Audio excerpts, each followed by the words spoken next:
Bonjour.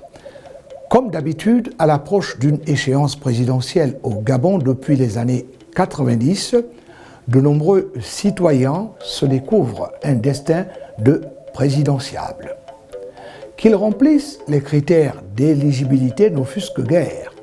Mais là où le bas blesse, c'est quand on ausculte le passé de certains et même le présent d'autres qui ont tort de se signaler par un discours rassembleur, prometteur, futuriste. Bref, par des envolées lyriques qui vous amènent bâtir des châteaux en Espagne si vous ne faites pas preuve de discernement.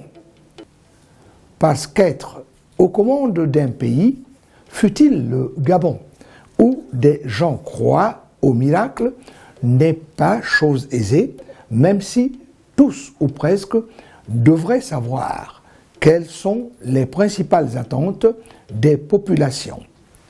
La santé et l'éducation pour tous, l'emploi, des logements décents, l'eau et l'énergie pour toutes les couches sociales et des routes praticables en toute saison.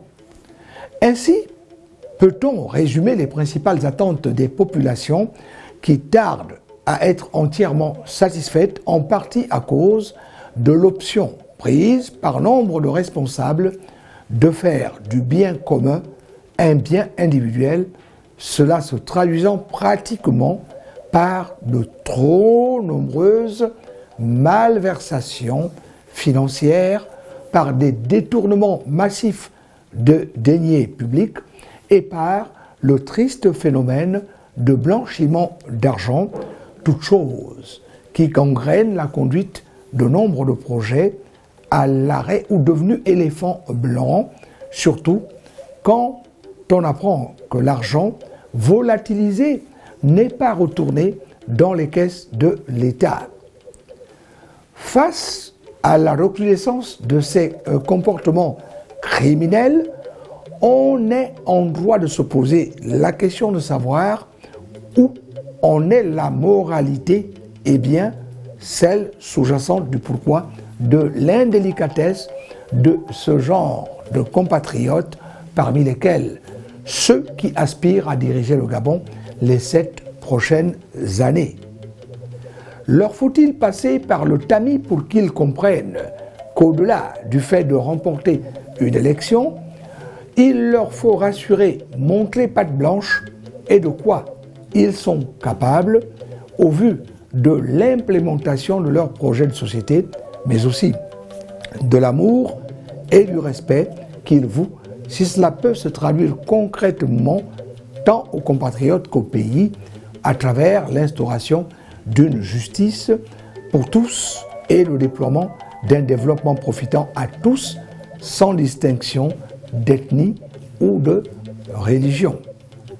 Ne pas être mu réellement par ces valeurs, c'est ni plus ni moins qu'être un traître, celui dont les Gabonais ne s'accommodent plus.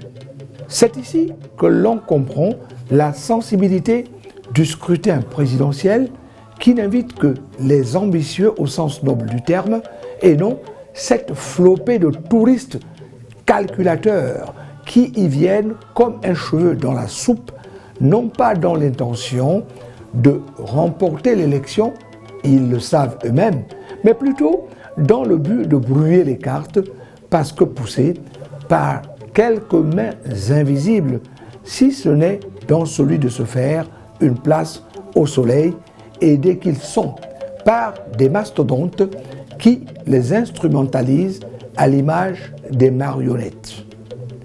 Et nous, de nous demander, après le musicien, où est le sérieux?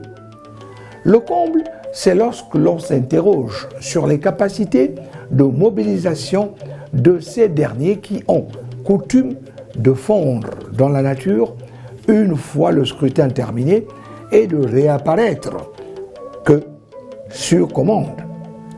Allez-y comprendre. Diriger le Gabon est donc devenu une affaire de, permettez l'expression, jeu de cuir. Ou est-ce encore véritablement une affaire sérieuse impliquant les énergies les plus positives? Dieu seul sait si le Gabon n'en est pas pourvu. À très bientôt.